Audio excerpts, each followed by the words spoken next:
हरे कृष्णा, सभी को राधे राधे। तो देखिए, आज की जो वीडियो है उसमें मैं कथा सुनाने वाली हूँ ऋषि पंचमी के व्रत की। तो देखिए, ऋषि पंचमी का जो व्रत है वो क्यों किया जाता है, क्योंकि जब महिलाएं जो ऋतुकाल धर्म से होती है और उनसे जो पाप हो जाते हैं अनजाने में, तो उस पाप से बचने के लिए ही ऋषि पंचमी का व्रत किया जाता है। और इस व्रत में सप्त ऋषियों की पूजा की जाती है और बहुत सी पूजा करने के बहुत से नियम हैं। और सप्त ऋषियों को जो है पंचगव्य से स्नान कराया जाता है। देखिए, पंचगव्य क्या होता है कि हमें गाय की 5 चीजें लेनी होती है, और गाय का मूत्र, गाय का गोबर, गाय का घी, गाय का दूध, गाय का दही, और इन पांचों चीजों को मिलाकर जो द्रव्य बनता है वो पंचगव्य द्रव उनको बोलते हैं। और उनसे ही भगवान सभी ऋषियों का स्नान कराया जाता है और पूजा पाठ किया जाता है। गाय के गोबर से लीपा जाता है, चौकी लगाई जाती है और उसी तरह से पूजा की जाती है। तो आज की मैं ये वीडियो सारी जो कथा किस प्रकार करते हैं ये सारी मैंने विधि जो है अपने चैनल पर डाल दी है, आप देख सकते हैं। तो चलिए सुनते हैं ऋषि पंचमी व्रत की कथा। ब्रह्म पुराण के अनुसार राजा शितासव ने ब्रह्मा जी से पूछा कि सभी पापों को नष्ट करने वाला कौन सा श्रेष्ठ व्रत है। तब ब्रह्मा जी ने ऋषि पंचमी को उत्तम बताया और कहा, हे राजन शिताशव, विदर्भ देश में एक उतंक नामक सदाचारी ब्राह्मण रहता था।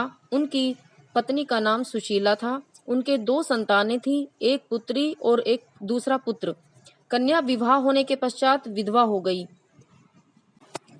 और जब कन्या विधवा हो गई तो जो उतंक ऋषि है वो अपनी पुत्री को अपने पास ही ले आए और वहीं पर वो अपने पास उनको रखकर वहीं पर साथ रहने लगे। तो एक रात की बात है, उनकी कन्या सोई हुई थी। तो उतंक ऋषि ने देखा कि उनकी कन्या के शरीर पर बहुत सारे कीड़े, रेंगने वाले जीव, कीटाणु उनकी शरीर पर घाव कर रहे थे, उनको कष्ट दे रहे थे। तो ये ऋषि ने देखा कि ये क्या हो रहा है। तो तब ऋषि को जो है ध्यान लगाया, उतंक ऋषि ने ध्यान लगाया और ध्यान से जब उन्होंने ध्यान मर देखा कि ये कष्ट मेरी पुत्री को क्यों मिल रहा है, तो उनको ध्यान लगाने के बाद ये ज्ञात हुआ कि उनकी जो पुत्री थी वो पूर्व काल में, पूर्व जन्म में भी एक ऋषि की ही कन्या थी। और ऋषि की कन्या होने के साथ साथ उन्होंने उस पुत्री ने ऋतुकाल धर्म में, मासिक धर्म जब आता है स्त्री का, तो मासिक धर्म में रसोई बना ली थी। रसोई में जाके और देवी देवताओं की प्रतिमा को छू लिया था, स्पर्श कर लिया था और ऋषियों का भोजन खिला दिया था। मतलब इस तरह के जो पाप होते हैं वो सभी पाप उन्होंने बेटी के द्वारा हो गए थे। तो उन्हीं पापों के कारण इस जन्म में उनको ये कष्ट भोगना पड़ा कि उनके जो पति है, उनका शादी के कुछ दिन बाद ही देहांत हो गया और उनके शरीर पर जो इतने सारे कीड़े उनको खा रहे थे, उनको मतलब छुड़ाने पर भी वो कीड़े जो है उनके शरीर से छूट ही नहीं रहे थे। तो तब महात्मा उतंक जी ने ऋषि पंचमी का जो ये व्रत है, भविष्य पुराण के अनुसार ऋषि पंचमी का जो व्रत है ये इसी निवारण के लिए किया जाता है। जो महिलाएं ऋतुकाल धर्म में ये अपराध कर बैठती हैं अनजाने में, तो उसी अपराध से बचने के लिए ही ये सब व्रत, ये ऋषि पंचमी का व्रत किया जाता है। और इसमें सप्त ऋषियों की पूजा की जाती है, विधि विधान से इनका पूजन किया जाता है, जनेऊ अर्पित किया जाता है, तिलक अर्पित किया जाता है, तिलक चढ़ाया जाता है। और इस व्रत में देखिए, हल्की जुती हुई चीजें बिल्कुल नहीं खाई जाती है और कच्चा दूध पिया जाता है। देखिए, बहुत जगह अपनी अपनी रिवाज है कि कई जगह क्या है कि आग पर जली हुई चीज भी नहीं खाते, आग से पका कर नहीं खाते हैं।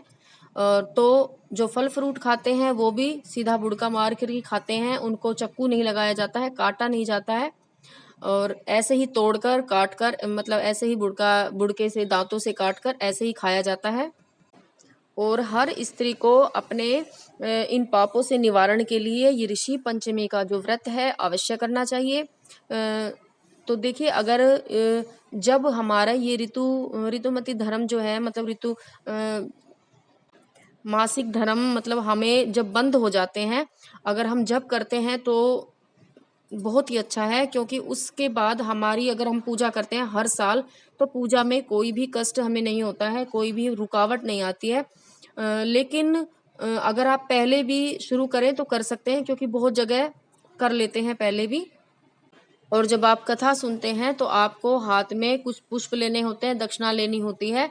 और देखिए, जो कुट्टू होता है वो भी आप हाथ में लेकर कथा सुन सकते हैं, क्योंकि कुट्टू जो है हल से जुता हुआ नहीं होता है, उसकी खेती हल से जोतकर नहीं की जाती है, और उसको खा भी सकते हैं। और इसी तरह से आपको कथा सुननी है। कथा सुनने के बाद आपको जब कथा पूरी हो जाए, आरती करनी है। अगर आपको आरती आती है तो आरती करें, नहीं तो आप इसी तरह से 2-4 बार दीपक घुमाकर 7 बार 5 बार और आरती कर सकते हैं। और कथा सुनने के बाद जो आपने हाथ में पुष्प वगैरह लिया है वो थोड़ा सा सभी ऋषियों पर और गणेश जी पर वहाँ पर चढ़ा दें। थोड़ा सा अपने जल के लोटे में डाल लें, और उसके बाद ये जल सूर्य देवता को दे दे। और इसी तरह से जो है व्रत किया जाता है ऋषि पंचमी का। सभी ऋषियों की कृपा हम पर बनी रहे, इनका आशीर्वाद हमारे पे हमारे ऊपर बना रहे। और देखिए, आप यहाँ पूजा कर रहे हैं तो अपने जो गुरु हैं उनकी प्रतिमा भी आप साथ पर रख सकते हैं, क्योंकि वो भी एक ऋषि हैं, वो भी गुरु हैं। तो और सभी गुरुओं की, सभी ऋषियों की इसी तरह से आपको पूजा करनी है। और जब पूजा करते हैं तो पूजा के बाद आप अगले दिन आप क्या करें, ऋषि आपके यहाँ अगर कोई ऋषि मिल जाते हैं, कोई साधु संत मिल जाते हैं, तो उनको आप भोजन करा सकते हैं। और भोजन में आपको दक्षिणा देनी है, भोजन के बाद आपको दक्षिणा देनी है। और देखिए, 2 चीज़ें होती हैं जो आपको ज़रूर देनी होती हैं। वो होता है, एक तो उनकी लंगोटी ऋषियों की, और एक होता है कमंडल जो वो हाथ में रखते हैं। ये 2 चीज़ें दान करने का बहुत ही ज़्यादा महत्व होता है। ऋषि पंचमी का व्रत आप अपनी श्रद्धा से कर सकते हैं, जितना भी आपका मन हो उस हिसाब से आप संकल्प ले सकते हैं। और अन्यथा आपको कम से कम 8 व्रत तो अवश्य ही करने चाहिए, क्योंकि 8 व्रत करने का बहुत ही ज़्यादा विधान है। 8 व्रत आपको ज़रूर ही करने चाहिए। और उसके बाद आपकी इच्छा, अगर आप हर साल कर सकते हैं तो हर साल कर सकते हैं, और जितना आपसे बन जाए उतने का आप संकल्प ले सकते हैं। और जैसी आपकी श्रद्धा है, जैसा आपके यहाँ होता आया, उस हिसाब से भी व्रत